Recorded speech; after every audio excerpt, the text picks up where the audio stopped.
कठुआ जम्मू संभाग का एक शांत जिला, जहां अमन और सुकून की फिजा में अचानक सनसनी फैल गई है।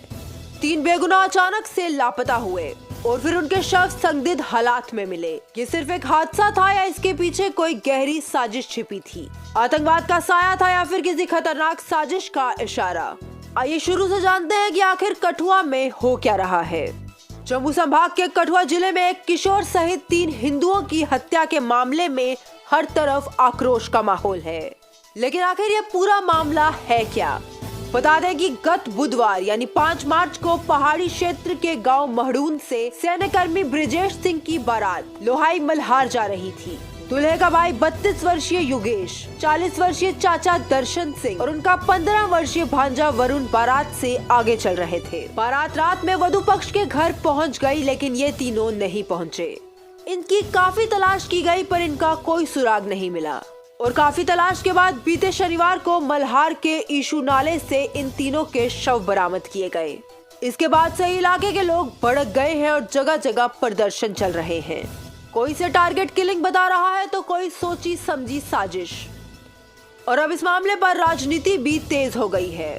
मामले पर राजनीति तेज होता देख रविवार को पुलिस ने बिलावर जाने के सभी मार्ग बंद कर दिए हैं। कांग्रेस के वरिष्ठ नेताओं लाल सिंह और मनोहर शर्मा को बिलावर नहीं जाने दिया गया। विरोध में बिलावर और बनी में बाजार बंद रहे और वाहन भी नहीं चले। भाजपा के वरिष्ठ नेता सुनील शर्मा सहित पार्टी के अन्य कई विधायक और कार्यकर्ता भी इस प्रदर्शन में शामिल हुए। बता दें कि पहले पुलिस के अधिकारी इसे एक हादसा बता रहे थे कि गाड़ी खाई में गिरने से इन तीनों की मौत हो गई होगी, लेकिन इस पर मृतक योगेश सिंह के जीजा दर्शन सिंह के बड़े भाई और मृतक वरुण सिंह के पिता चंचल सिंह ने कई बड़े सवाल खड़े किए हैं। उनका कहना है कि पुलिस बताए कि क्या वरुण घर से बारात के लिए उल्टी पैंट पहनकर निकला था, क्योंकि जब वरुण का शव बरामद हुआ तो उस पर पैंट उल्टी थी। उनका कहना है कि पुलिस बताए कि क्या इस कड़ाके की सर्दी में दर्शन की कमीज क्यों उतरी थी और दर्शन सिंह की वो कमीज योगेश की कमर पर क्या कर रही थी। उनका कहना है कि उनके भाई के शरीर पर चोटों के निशान हैं, जो किसी षड्यंत्र की तरफ इशारा करते हैं। डीआईजी शिव कुमार शर्मा ने इस मामले पर आश्वासन दिया है कि इस मामले की हर एंगल से जांच की जाएगी।